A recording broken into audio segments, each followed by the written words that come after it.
안녕하세요, 이호진입니다. 오늘 zucchini 브레드 해볼 거고요. 한국의 당근 케이크는 많이 알려졌지만 이건 별로 안 알려진 것 같아요. 하지만 한국인 입맛에 잘 맞고 만들기 쉽기 때문에 제 책에서 소개를 꼭 드리고 싶었습니다. 여러 가지 과정 중에 가장 먼저 해놓는 게 좋은 게 이런 게 유산지를 틀보다 조금 크게 잘라서 이렇게 4분의 1로 잘라서 이렇게 가위집 내는 거 이렇게 생각을 해주시고요. 이렇게 해서 이따가 반죽을 부을 때 종이에 너무 자국이 나지 않도록 준비를 해 놓고 이렇게 한쪽에 치워주시는 게 좋습니다. 그 다음에 가루는 다 채쳐서 금방 넣을 수 있게 준비를 해 놨고요.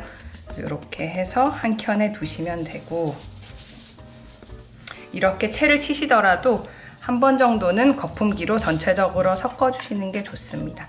이렇게 해서 한쪽에 두시면 되고요. 그 다음에 부재료가 중요한데, 부재료 중에 칼질을 잘 하시는 분들은 이거를 칼로 다지셔도 되지만 이런 치즈 그레이터나 야채 채칼 있잖아요. 이런 걸로 이렇게 해서 애호박 혹은 주키니로 이렇게 해주시면 되고요. 그 다음에 크랜베리, 건과일이 중요한데, 건과일을 이렇게 와인이나 럼주 같은 데 절이셔가지고 최소 2시간 이상은 절여주시는 게 좋아요. 이렇게 해서 꼭 물기를 짜고 사용하셔야 되는 이유는 반죽 자체에 수분을 흡수할 수가 있어요. 건조한 과일이. 그래서 이 과정을 거치지 않고 하면 건조한 빵이 나오기 때문에 조심해 주시고요. 절였던 거를 꽉 짜놨고, 혹시 와인이나 럼주가 없을 때는 끓은 물을 해서 재워두셔도 되는데, 어디까지나 재우는 거기 때문에 너무 물 양 자체를 많이 하지 마시고 전체적인 건과일이 잠길 때까지만 이렇게 했다가 꽉 짜서 준비를 해주세요. 준비를 해주시고요. 그 다음에 또 중요한 게 뭐가 있을까요? 계란이나 바닐라 에센스는 같이 들어가도 되니까 이렇게 풀어서 실온으로 준비를 해주시고요. 그러면 전체적인 과정 자체는 쉽습니다. 지금 금방 준비가 되기 때문에 오븐도 예열을 해놨고요. 책을 보시면 아시겠지만 일단 설탕에다가 카놀라유를 섞고 조금씩 섞어주시면 좋고요.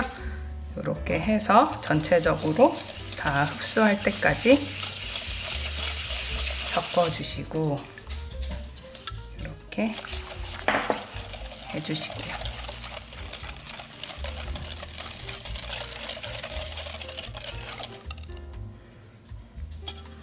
그 다음에 다 한 몸이 됐다고 생각하시면 계란과 바닐라 에센스를 조금씩 넣고 섞겠습니다. 이렇게 해서 하나로 어우러지게 해주시고, 부재료에 대해서 한 가지만 더 설명을 드리자면, 나는 애호박을 좋아하는데 애호박을 왕창 넣어야지 하시면 실수할 수가 있으신 게, 애호박이 단순히 그냥 부재료가 아니라, 건조한 부재료가 아니라 습기가 있잖아요. 습기가 있기 때문에 그렇게 너무 제가 여기서 제시드린 양보다 많이 넣으실 경우에는 완전 떡처럼 돼서 나오실 수가 있습니다. 그렇게 기억을 해주시고요. 이렇게 해서 전체적으로 됐고, 이제 가루 넣고 부재료를 넣겠습니다. 대부분의 퀵 브레드가 반죽이 그렇게 빡빡하지 않거든요. 이렇게 수분량이랑 가루량이 비율이 비슷하기 때문에 스패츌라 아니더라도 거품기로 잘 섞어질 수 있을 거고요. 한 방향으로 섞어주시고 가운데부터 해서 가장자리를 흐른다고 생각을 해주시면 됩니다. 날가루가 있으면 부가재료가 들어가기 전에, 부가재료가 들어간다고 해서 굳이 섞이지가 않아요. 그래서 저희가 추구하는 바는 날가루가 없는 그런 느낌이고, 여기 재료에 시나몬 향이 들어가기 때문에, 시나몬 가루죠. 그래서 색깔이 좀 진한 반죽이 되겠습니다. 아마 이번에 제가 쓴 이 책에서 부가재료가 제일 많이 들어가는 것 같아요. 지금 정도 됐으면 이제 여기서 이걸 빼주시고, 항상 필요나 반죽 상태에 따라서 스패츌라랑 거품기를 번갈아서 사용하는 거를 영상을 보시면 늘 느끼실 수 있습니다. 이렇게 해서 다 최대한 빼주시고, 됐죠? 다 됐고, 이제 지금 상태에서 다 섞였다고 착각을 하면 안 되는 게, 이렇게 뒤집어 보면 이렇게 날가루도 있고 가장자리 부분에도 있죠. 있으니까 꼭꼭 긁어서 이렇게 네. 너무 과하게 섞으실 필요는 없고 가루와 액체류가 다 일정하게 텍스처하고 다 맞춰졌다고 생각하시면 돼요. 이제 다 됐습니다. 부가 재료가 많으니까 넣고 나면 네, 완전 지금 반죽이 다 뒤덮일 것 같은데요. 맛있는 건 다 들어갔다고 보시면 돼요. 건과일 들어갔고, 그 다음에 야채가 이렇게 들어갔고, 또 견과류도 들어갔죠. 그래서 평소에 이런 거를 안 드실 것 같으면 드시면 좋고, 또 견과류 말이 자꾸 헷갈리네. 건과일과 견과류가 있는데 이런 거는 아몬드 슬라이스나 다양하게 뭐 피칸 이런 걸로도 대체를 해주셔도 됩니다. 지금 상태에서 저희가 바라는 거는 막 너무 열심히 섞는 것보다 전체적으로 일정한 질감을 바라는 거니까 뒤적뒤적이라고 생각을 해주시면 돼요. 뒤적뒤적 한쪽에 치우치지 않도록 하고, 벌써 애호박 다음 부분에서는 이렇게 물기가 느껴지죠. 물기가 느껴지지만 걱정하지 않으셔도 됩니다. 딱 촉촉한 정도로까지만 물기가 있기 때문에. 그리고 취향에 따라서 호두는 저는 거의 한 4분의 1 정도로 다졌는데 더 자잘하게 다지셔도 돼요. 아예 한국에는 분태도 판매를 하니까 편한 대로 해주시고요. 대략적으로 됐습니다. 마지막에 볼 뒤쪽 한번 볼까요? 뒤쪽에는 아직 남아있어요. 그러면 이런 거에 소금은 안 드시고 이렇게 아래에서부터 긁는 거를 한 두세 번 정도 하셔서 이제 다 됐다 하시면 이제는 됐습니다. 틀 안에 담아 보도록 할게요. 이 수건은 항상 제가 카메라 앞에 두는 것처럼 모든 틀 안에 두시면 좋고, 지금 상태에서 이게 자꾸 거슬리죠. 이럴 때는 아예 이 뒤로 이렇게 해주시면 덜 거슬릴 수가 있어요.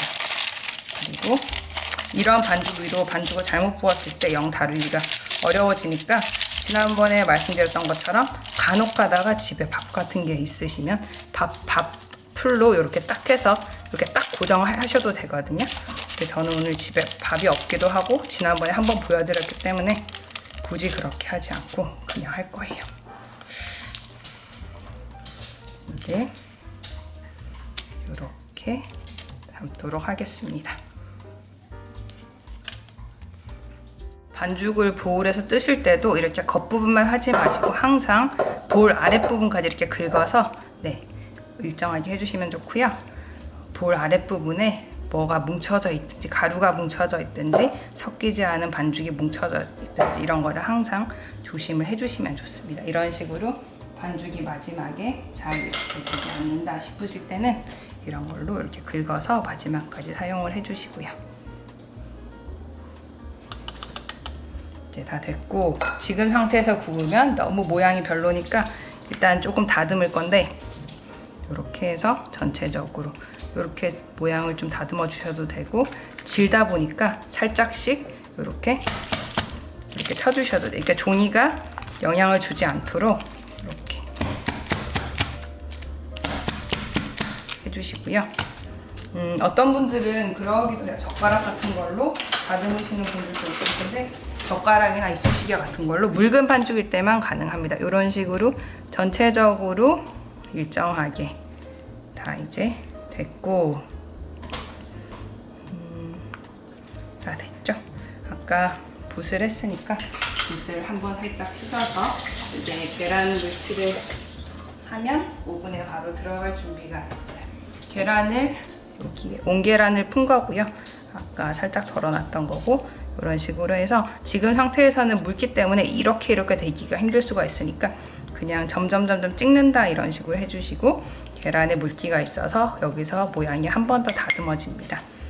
이렇게 한 숟갈 정도 덜어 놓으시면 되고요. 대부분의 퀵브레드나 발효빵이나 계란치를 하면 단순히 윤기만 줄 뿐만 아니라 맛에도 영향을 끼치고, 또 한 번 더 습기가 입혀지니까 좀 더 안정적으로 오븐 안에서 부풀 수 있다고 합니다. 그래서 귀찮으시더라도 꼭 이 과정을 생략하지 않으시는 게 좋아요. 이제 대략적으로 됐으면 됐어요. 그죠? 예쁘게 항상 이런 거 할 때마다 여자들 화장하는 그런 느낌이 드니까 이렇게 해서 모서리까지 반죽을 이렇게 밀어주시기도 하시고 이렇게 해서 오븐에 넣겠습니다. 다 구워서 틀에서 꺼내봤고요. 이 시나몬 향이 굉장히 좋게 나오고 있습니다.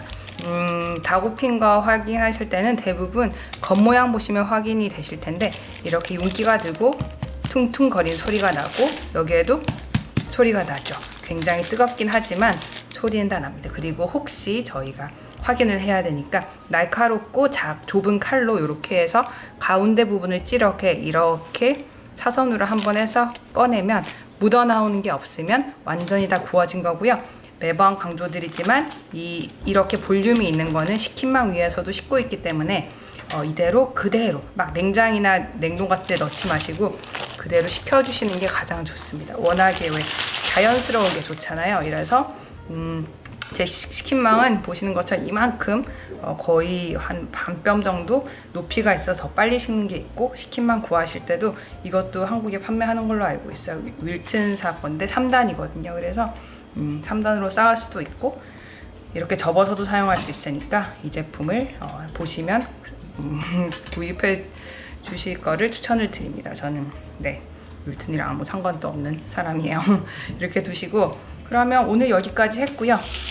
zucchini bread에 대해서 건과일 같은 거는 뭐 한국에 맛있는 거 많잖아요. 뭐 건살구나 뭐가 있지? 건포도도 있고. 그런 저는 크랜베리가 제일 좋아요. 그 시큼한 맛도 좋고 시큼하고 달달한 맛이 참 좋더라고요. 그래서 재밌게 해보셨으면 좋겠고요. 또 가장 맛있게 들 수 있는 방법이 이런 종류의 퀵브레드는 두툼하게 썰어 드시는 게 좋아요. 얇으면 그만큼 식감이 좀 떨어지기 때문에 두툼하게 써셔가지고 유산지 받치고 마른 기름을 두르지 않은 후라이팬에 구우셔도 되고 이렇게 바싹 데워가지고 아니면 토스터에 그대로 넣으시고 그걸 하시면 돼요. 저기 가염 버터를 발라 드시면 굉장히 맛있습니다. 뜨거운 상태에서 버터가 발리면 버터가 녹죠. 그러면서 맛이 하늘을 찌릅니다. 그래서 이런 크랙 같은 것도 매력이라고 생각을 해주시고 혹시 딱 크랙을 봤을 때 뭔가 물기가 생기는 것 같은데 겉은 너무 바싹 익었다 이렇게 생각을 하시면 호일을 덮고 한 15분 정도 같은 온도에서 더 구워주시면 너무 겉이 건조해지지 않고 속은 더 익게 되는 그래서 15분 이런 식으로 시간 간격을 주시면 돼요. 그러면 오늘 여기까지 해봤고요. 다음에는 또 완전 다른 레시피로 재밌게 만들어 보겠습니다. That's everything I wanted to share about my zucchini bread. Hope you liked this video and see you next time. Happy baking everyone. Bye.